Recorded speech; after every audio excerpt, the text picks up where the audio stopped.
Hi friends, welcome back to your channel Salt and Pepper. നിങ്ങളുടെ channel പുതിയതായിട്ടാണെങ്കിൽ എൻ്റെ പേര് റാണി. ഇന്ന് നമ്മൾ നല്ലൊരു അടിപൊളി റെസിപ്പിയാണ് ചെയ്യാൻ പോകുന്നത്. ഒരു ചോക്കോബാർ ഐസ്ക്രീം. അതാണ് നമ്മൾ ചെയ്യാൻ പോകുന്നത്.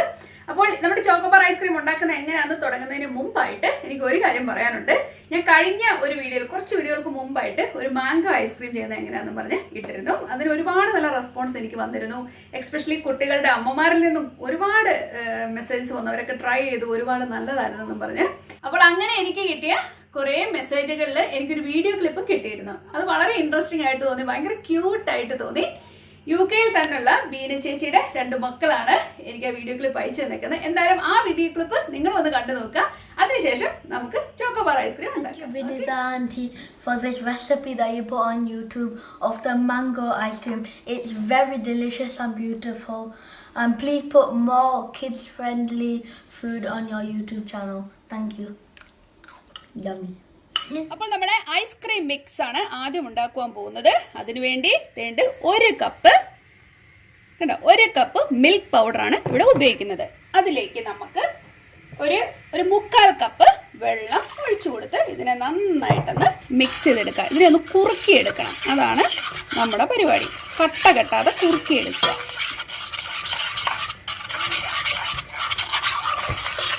നന്നായിട്ട് കുറുകി വരുന്നുണ്ട്. ഇതിലേക്ക് നമുക്ക് ഒരു 80 ml കണ്ടൻസ്ഡ് മിൽക്ക് എന്ന് വെച്ചാൽ 1/3 കപ്പ് ആണ് നമ്മളിവിടെ ഉപയോഗിക്കാൻ പോകുന്നത്. കണ്ടോ, കണ്ടൻസ്ഡ് മിൽക്ക്. ഇതിനെയും കൂടെ ഇതിലൊഴിച്ച് നന്നായിട്ട് നമുക്കൊന്ന് മിക്സ് ചെയ്ത് കൊടുക്കാം. ഓക്കെ, നന്നായിട്ട് ഇതിനെ മിക്സ് ചെയ്തെടുക്കണം. പൊടിയൊന്നും ഇല്ലാതെ നല്ല കുറുക്കി എടുക്കുവാണ് നമ്മളിതിനെ. കേട്ടോ, അങ്ങനെ അത് ഒഴിക്കത്തുള്ളവരാണ്. അല്ല, ഇതിനെ നന്നായിട്ട് നമ്മളൊന്ന് കുറുക്കി എടുക്കാൻ പോവാണ്. ഇപ്പം ഇത് ഇങ്ങനെയാണ് ഇരിക്കുന്നത് കേട്ടോ. ഇതിലും കുറച്ചുകൂടെ കുറുകി വരണം. നന്നായി കുറുകി വരാൻ തുടങ്ങിയിട്ടുണ്ട്. നിങ്ങൾക്ക് കാണാം, നേരത്തേലും കുറുക്കം വന്നു കഴിഞ്ഞു. നമുക്കിനി ഇതിലേക്ക് ഒരു 2 ടേബിൾ സ്പൂണോളം കോൺഫ്ലവർ, അത് നമുക്കൊരു 3 ടേബിൾ സ്പൂൺ വെള്ളത്തിൽ കലക്കിയെടുക്കാം. ഓക്കെ, അതാണ് ഞാനിവിടെ ഒഴിച്ചു കൊടുക്കാൻ പോകുന്നത്. കുറച്ച് ഇത് നമുക്കൊന്ന് ഒഴിച്ചു കൊടുത്ത് ഇതിന് ഒന്നുകൂടെ ഒന്ന് കുറുക്കിയെടുക്കാം. ഓക്കെ, നിങ്ങൾക്കറിയാമല്ലോ കോൺഫ്ലവർ ഉപയോഗിക്കുമ്പോൾ തന്നെ ഇത് ഒന്നുകൂടെ ഒന്ന് കുറുകി വരും. ഇത് കുറച്ച് ഇത് നമുക്ക് ഒഴിച്ച് ഇതിനെ ഒന്ന് കുറുക്കിയെടുക്കാം. അപ്പോൾ നിങ്ങൾ നോക്കിക്കേ, നമ്മുടെ മിക്സ് നന്നായിട്ട് കുറുകി വന്നിട്ടുണ്ട് കേട്ടോ. ഇതുപോലെ ഒന്ന് കുറുകി വരുന്ന സമയത്ത് നമുക്കിതിനെ ഓഫ് ചെയ്ത് ഇങ്ങനെ ചെറുതായിട്ടൊന്ന് തണുക്കാൻ മാറ്റി വെക്കാം. ഓക്കെ, ഇതൊരു പാത്രത്തിലേക്ക് ഇച്ചിരി ഒന്ന് തണുത്തോട്ടെ. കണ്ടോ, ഇതുപോലെ കുറുകിയിരിക്കുന്നൊരവസ്ഥയിലാണ് നമ്മൾ ഇത് ചെയ്തെടുക്കേണ്ടത്. ഇനി ഇതിലേക്ക് നമുക്കൊരു 1/2 ടീസ്പൂൺ കണ്ടോ വനില എസൻസ് ചേർത്ത് കൊടുക്കാം. എന്നിട്ട് നന്നായിട്ടൊന്ന് മിക്സ് ചെയ്യാം. ഇത് നല്ല കുറുകിയായിരിക്കുന്നത് കണ്ടോ. നിങ്ങൾക്ക് ഈ ഒരു കൺസിസ്റ്റൻസി കണ്ടോ, ഈ ഇരിക്കുന്ന ഒരു കൺസിസ്റ്റൻസി മാത്രം നിങ്ങൾക്ക് മതിയാവും കേട്ടോ. അപ്പോൾ ഞാൻ ഇതിനകത്താണ് ഐസ്ക്രീം ഉണ്ടാക്കുവാൻ പോകുന്നത്. അപ്പോൾ നമ്മുടെ ചോക്കോബാർ ഐസ്ക്രീം അല്ലേ നമ്മൾ ഉണ്ടാക്കുന്നത്. അപ്പോൾ അതിൻ്റെ ഷേപ്പിൽ കിട്ടാൻ വേണ്ടി ഞാൻ ഇങ്ങനത്തെ സൈസിലെ മോൾഡ് നോക്കിയിട്ട് എനിക്ക് ഒരുമാതിരിപ്പെട്ട ഒന്നും കിട്ടുന്നില്ല. എനിക്ക് കിട്ടിയ മോൾഡ് എനിക്ക് ഇഷ്ടപ്പെട്ടില്ല. ഞാൻ നിങ്ങളെ ആ മോൾഡ് ഒന്ന് കാണിച്ചു തരാം. വീട്ടിലിരിക്കുന്ന മോൾഡ് ഇതാണ്. ഒരുമാതിരി ഒരു ഷേപ്പ് ആയിട്ടുള്ള മോൾഡ്. എനിക്ക് അതിനകത്ത് വെക്കുന്നില്ല. എനിക്ക് ഇങ്ങനത്തെ ഷേപ്പ് തപ്പിയപ്പം എനിക്കിങ്ങനെ സിലിക്കോണിൻ്റെ ഒരു ഇത് കിട്ടി. പക്ഷെ 4 റോയേ ഉള്ളൂ. എന്തായാലും ബാക്കി വരുന്ന വേണം നമുക്ക് വേറെ ഇതിനകത്തെങ്കിലും ഒഴിക്കാം. ഓക്കെ, അപ്പോൾ എന്തായാലും നമുക്ക് ഇതിൻ്റെ സ്റ്റിക്കും ഇതുപോലെ നമുക്ക് കിട്ടും. ഇതുപോലത്തെ സ്റ്റിക്ക് കിട്ടും. ആ സ്റ്റിക്ക് ഞാൻ ഇതുപോലെ കയറ്റി വെച്ച് കൊടുത്തിട്ടുണ്ട്. ഇവിടെ ഒരു ഹോളുണ്ട്, അതിലൂടെ ഞാൻ കയറ്റി വെച്ച് കൊടുത്തിട്ടുണ്ട്. ഇനി നമുക്ക് ഇതിനെ ഒന്ന് ഫില്ല് ചെയ്ത് കൊടുക്കാം. ഓക്കെ,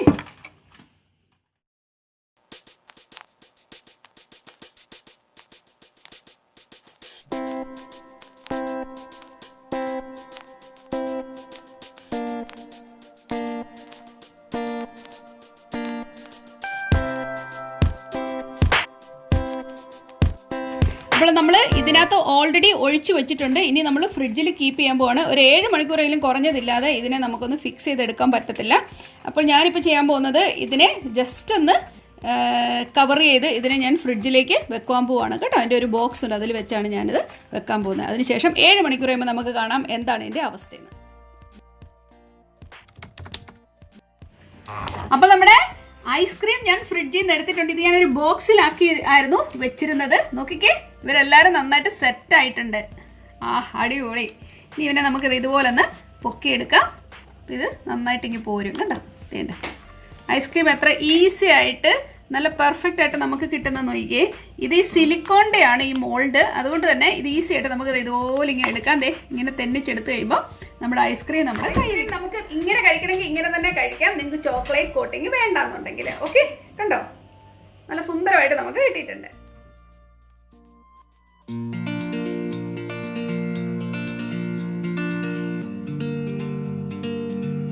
അപ്പോൾ നമ്മുടെ ചോക്കോബാർ കംപ്ലീറ്റ് ആവണം എന്നുണ്ടെങ്കിൽ നമുക്ക് ചോക്ലേറ്റ് കോട്ടിംഗ് വേണം. അതിനുവേണ്ടി ഞാനിവിടെ മിൽക്ക് ചോക്ലേറ്റ് ആണ് എടുത്തിരിക്കുന്നത്. ഇതിനെ ഞാനൊന്ന് മെൽറ്റ് ചെയ്തെടുക്കട്ടെ കേട്ടോ.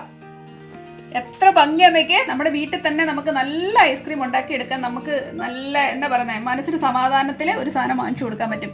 ഇനിയിപ്പോൾ നമ്മുടെ ഈ ഐസ്ക്രീമിനകത്തോട്ട് നമുക്കൊന്ന് ഡിപ്പ് ചെയ്ത് കൊടുക്കാൻ പോണേ. നന്നായിട്ട് നമുക്കൊന്ന് ഡിപ്പ് ചെയ്ത് കൊടുക്കാം. ഇപ്പൊ കുറച്ചേ ഉള്ളൂ ഇതിനകത്ത് ഐസ്ക്രീം. ഞാൻ ഒരു ചോക്ലേറ്റ് ബാർ ആണ് എടുത്തത്, അതുകൊണ്ട് തന്നെ നമുക്കിതിനെ ഒന്ന് പറ്റിച്ചെടുക്കണം. ഓക്കെ, അപ്പൊ ഇതൊക്കെയാണ് നമുക്ക് കിട്ടിയ ഷേപ്പുകൾ എന്ന് പറയുമ്പോൾ ഞാൻ എന്റെ ആദ്യത്തെ ട്രയലാണ്. കുറച്ചുകൂടി ചോക്ലേറ്റ് ഞാൻ മെൽറ്റ് ആക്കിയിരുന്നെങ്കിൽ നമുക്ക് നന്നായിട്ട് ഇതിനെ ഡിപ്പ് ചെയ്തെടുക്കായിരുന്നു. അപ്പൊ അതിനകത്ത് കുറച്ച് ചോക്ലേറ്റേ ഉണ്ടായിരുന്നുള്ളൂ. ഞാൻ ഒട്ട് 4 എണ്ണമല്ലേ ഉള്ളെന്ന് വിചാരിച്ചു. അതിലും കൂടുതൽ എമൗണ്ട് വേണമായിരുന്നു. പക്ഷെ എത്ര പെർഫെക്റ്റ് ആയിട്ട് നമുക്ക് കിട്ടുമെന്ന് നോക്കിയാൽ നല്ല ഭംഗിയായിട്ട് നല്ല സ്മൂത്ത് ആയിട്ടാണ് നമുക്ക് കിട്ടിയിരിക്കുന്നത്. കണ്ടോ, നമ്മൾ കടയിൽ നിന്ന് വാങ്ങുന്ന പോലെ തന്നെ കിട്ടും. എന്നാൽ നമ്മൾ ഉണ്ടാക്കുന്നതുകൊണ്ട് നല്ല ടേസ്റ്റ് നമുക്ക് ചെയ്തെടുക്കാനും പറ്റും. കണ്ടില്ലേ, നമുക്ക് എല്ലാവർക്കും ചെയ്തെടുക്കാന്നുള്ളൂ. ഇത് പിന്നീട് ഫ്രിഡ്ജിൽ എടുത്ത് വെക്കേണ്ട കാര്യമില്ല. നമ്മൾ കൈ പിടിക്കുമ്പം നമ്മൾ 1 മിനിറ്റിന് താഴെ മതി, പെട്ടെന്ന് അങ്ങനെ കയ്യിലിരുന്ന് തന്നെ ഇത് സെറ്റ് ആകും കേട്ടോ. വീണ്ടും ഫ്രിഡ്ജ് വെക്കേണ്ട കാര്യമില്ല, നമുക്ക് ഉടൻ തന്നെ കഴിക്കുകയും ചെയ്യാം.